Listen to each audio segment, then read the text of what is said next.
Sweden is known for its wild berries. But despite the long history of berry picking, finding berries in the vast forest of northern Sweden is not so easy. In fact, only 5 to 10% of these berries are picked each year.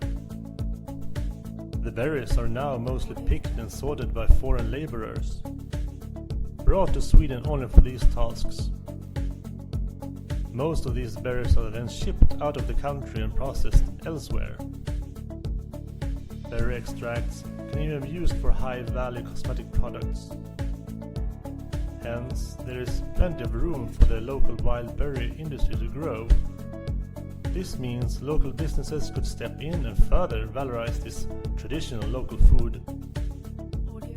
The research institute RISE has developed and is improving an app to find spots with high berry yields, aiming to increase local picking.